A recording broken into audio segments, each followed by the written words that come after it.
Hey guys, this is Comic Uno, and today I'm doing Comic Uno's Best Comics of the Week. So let's get started. This week I had a pretty small haul with 9 comics. I believe next week I'm getting a bit more, but also another fact is that my store didn't get DC Comics for Wednesday. So something happened with the shipment and the distributor, so they are going to get the books on Friday, so I'm probably just going to pick them up the week after when I get the rest of my books. So I read the DC Comics digitally this week, so you won't be seeing the physical book in the show for that. But I did get my other physical books. So let's get started. Number 9 for me is a DC book, and that is Strange Adventures issue 4.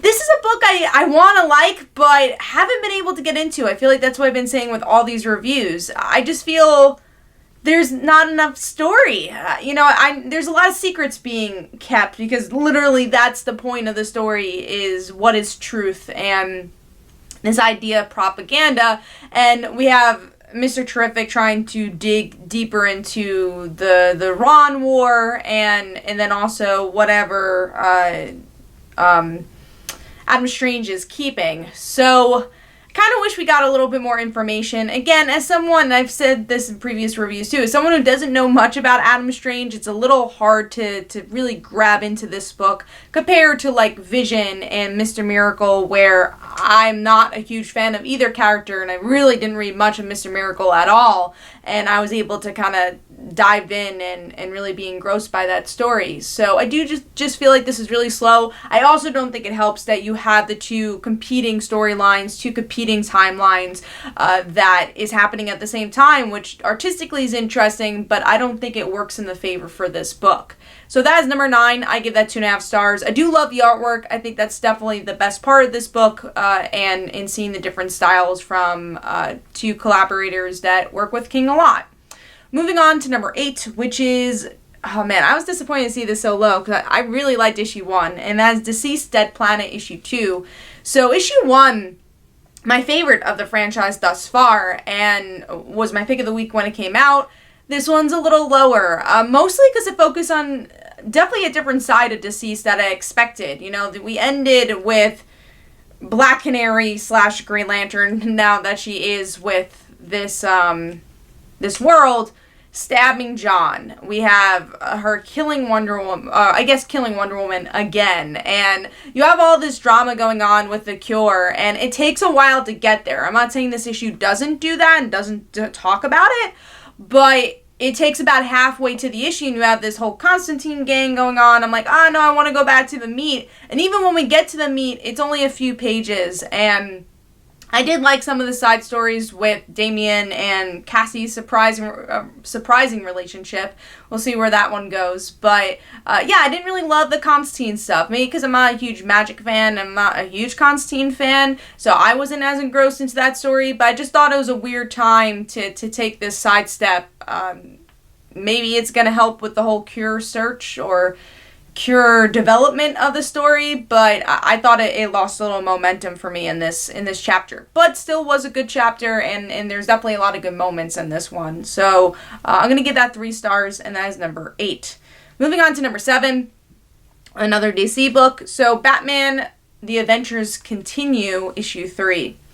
I've been having a hard time with this one because, I love Batman the Anime Series. There's some interesting threads happening here with the introduction of Deathstroke and Jason Todd, but it's so slow and kind of, I don't want to say two-dimensional, but that I don't know what a better word is for that.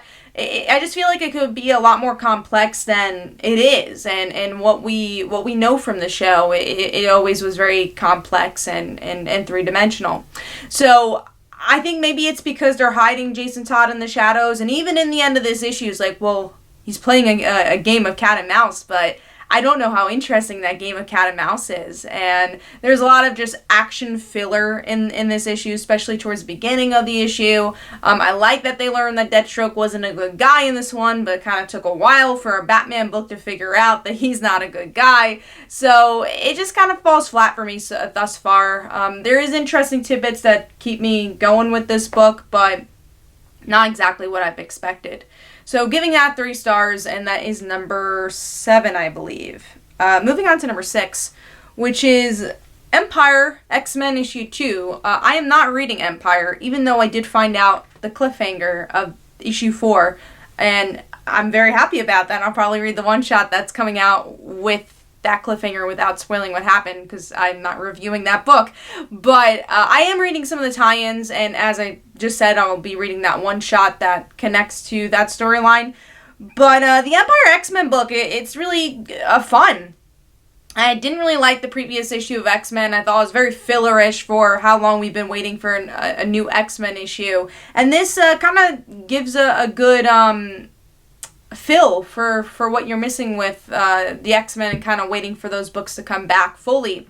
And Magic's awesome here. I love her voice, and the old ladies are back, and they got some spunk. And I mean, I don't love the Empire connection. I know that's hard to say. This is an Empire book. You want the Empire connection, but I love the X-Men stuff, and I'm having a lot of fun with it. And the artwork's really good. And again, I think Magic really shines. And there's a good cliffhanger with all the telepaths coming into the story. So I thought that was really cool as well, and definitely gave me a hook for the next issue. So Empire X-Men issue 2 gets 3.5 stars. Moving on to number 5, which is Young Justice issue 17. Made it to the top 5 here. I like this issue. I wish that Young Justice was more like this, kind of evenly spread out with all the heroes, and it's just a good character-driven issue where we get to see the heroes just cleaning up their mess, and even an interesting connection of the civilian trying to help out with without having powers, and then she ends up becoming an intern for the Hall of Justice. So I like those small moments. But another thing I really enjoyed was just seeing the kids interact with their adult superheroes or their mentors. We got to see that with Cassie and Wonder Woman, which I don't think we see enough of, and I love the little tidbit of Wonder Woman saying, oh, you're going to be a leader, and just having that connection of, yes, she was a leader in the pre-New 52, even though she doesn't believe it. I thought that was just so good and good, really reminiscent to her past, so I thought that was interesting. We even get some good stuff with Superboy and Superman. Some of the dialogue's a little choppy and to the point, where Superman's like, well, we gotta figure out about your past, Superboy. So the dialogue's not perfect, and it's kind of a wordy book, but I thought the direction of this issue was really good, and I like just the overall team just interacting and not having 20 members on a page, and just seeing 4 or 5 characters interacting with each other. Not even a lot of the newer characters we're seeing. They had like a couple of one-liners, but it was mostly about the core characters, and I thought that was really important. Artwork, as always, is really solid for this book, so I'm giving that 3.5 stars. Now, moving on to number 4, which is Buffy the Vampire Slayer, issue 16. Got the variant cover for that one. And pretty solid one and done. We get to see Kendra and Buffy team up to try to save Mrs. Calendar, which is nice to see Mrs. Calendar, because obviously in the show, she died pretty quickly.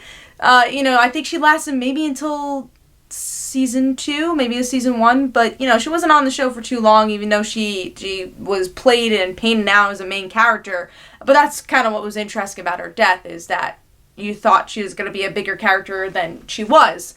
But, so it was kind of cool to see her, and then the mix of Xander being a bad guy and Buffy's guilt towards that. So it was a pretty good character-driven issue. Also, Buffy's guilt at what happened to Rose, and I like the cliffhanger with Willow showing up when she found out that Rose was hurt.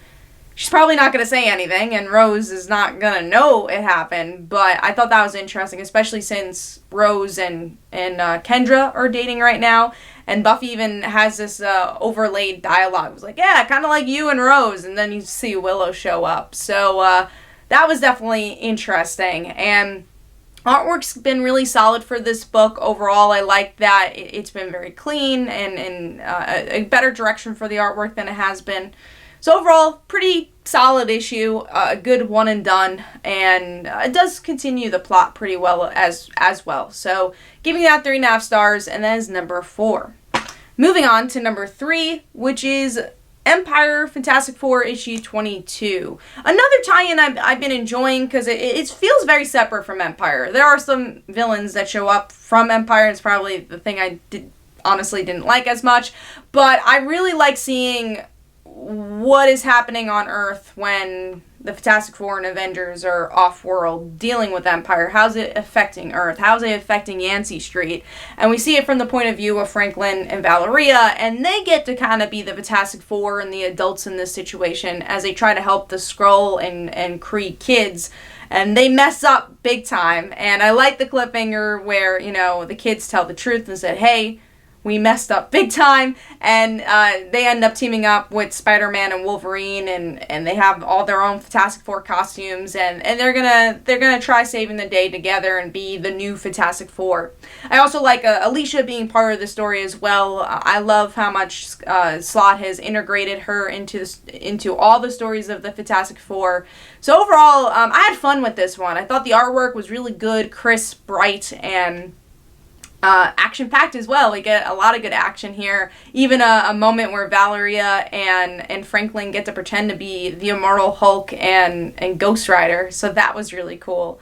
And yeah, there's a lot of little moments like that are pretty fun with this one. So I think it's definitely a tie-in worth reading, especially if you're reading Empire, because Fantastic Four is so tied into that. And it's a nice grounded story compared to the cosmic story we're getting with the main event.